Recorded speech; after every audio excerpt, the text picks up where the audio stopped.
Well,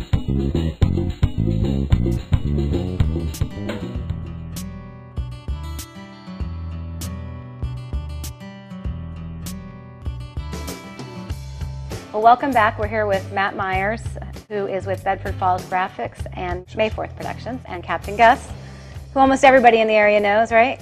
Oh. Captain Gus of Lake Norman. So we want to hear about the Lake Norman Monster. Tell us about LakeNormanMonster.com and Sure. how it got started. I started the website in 2002, moved to the area in 2001, and just started hearing fish stories hanging around, the docks and the marinas and the bait shops.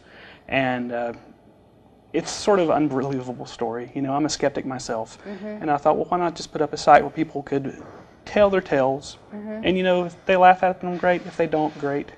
We'll see where it goes from there. I noticed there's a fair amount of drinking going on in some of the tales. Yeah, that are on the site. So you got to be skeptical of some of those stories. True, very true. But it's very entertaining, I have to say. Yeah. I actually was just going to go read a few, and I kept reading and reading. Yeah, we've got over 70 sightings so far since the site went up. So, Wow. Yeah, some of them did seem pretty credible, though. There were Right. several of them. Right, and and as they say, small fish have big tails, so it could be an exaggeration, it could not, but this is a forum for people to go and put out there what they've seen. Any sightings stand out? Third grade teacher and her class saw something on a cruise on the paddle boat in Queens Landing, and I think, when 30-some people see something. Yeah, it's probably not somebody's imagination or the Right. light reflecting off the water. Or Right, whatever. exactly. Pretty good size.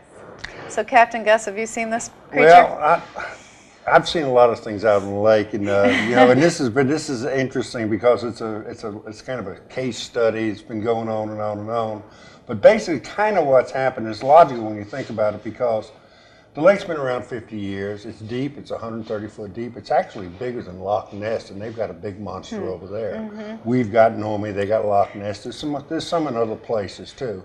But what we think happened way back when there was an experiment, and they crossed an Arkansas blue catfish with a Wyoming buffalo carp. They fed it steroids. It was in a pond. It was one of the first tries at fish farming. The dam broke. The fish got into the lake. Nobody said anything about it. It was a clandestine operation. Years passed, and all of a sudden, way up at Lookout Shoals Dam, above I-40, someone sees a monstrous-looking thing in the lake. They try to catch it. It gets away, and actually, we're coming downstream. It actually got stuck between the bridge piles. It was so big. They stopped traffic. They feared that the bridge was going to come down. You might have read about it. Anyway, it finally broke off one of its side fins. They call them pectoral fins, and it got away, and it started swimming downstream toward the Cowens Ford Dam in Huntersville. But it swam with a limp. And that's one of the recognizable features of the monster, is that it limps as it swims. Some people call it wobbly, but its real name is Nomi. Then divers working on the dam at downtown at Huntersville, they were down there doing their thing, and a shadow comes above them, and they look up, and it's this monstrous something, and they get out of the water. They explain to their supervisors why they left. They were laughed at. They quit their job. The next thing you know, there's reports of something swimming down there. It's bigger than a stretch limousine. It goes from a stretch limousine to a miniature submarine to a full-scale nuclear sub. Now, somewhere in between all of that, there's some exaggeration. There might be some truth to it. Sounding like one of these fish tales out of your book there. Yeah. Might be, but I don't know. But we do have we have a lot of sightings. They asked me if I personally have seen it. I'm not sure. Do I think there could be a monster in the lake? It's certainly big enough.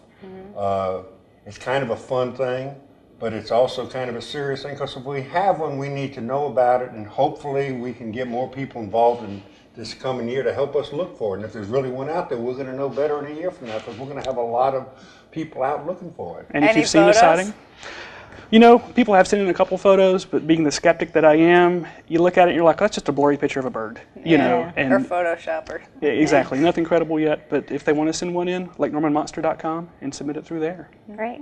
And if you'd like to go on a boat ride with Captain Gus, you can actually go to the lknsavings.com website. And he's running a great Valentine's special, too, right now. So We've got a Valentine's special, which is basically a 2-hour sunset cruise. Kind of a Valentine's thing. Man and woman. We're giving away hats, and it's a cool thing. 2 Wine and hours. cheese. Bring your own bottle, whatever you might want to drink, and watch the sunset. You can go anytime after Valentine's Day when the weather's right. It's just a gift certificate. And maybe catch a sight of Normie. And Yeah. might see Normie along the way.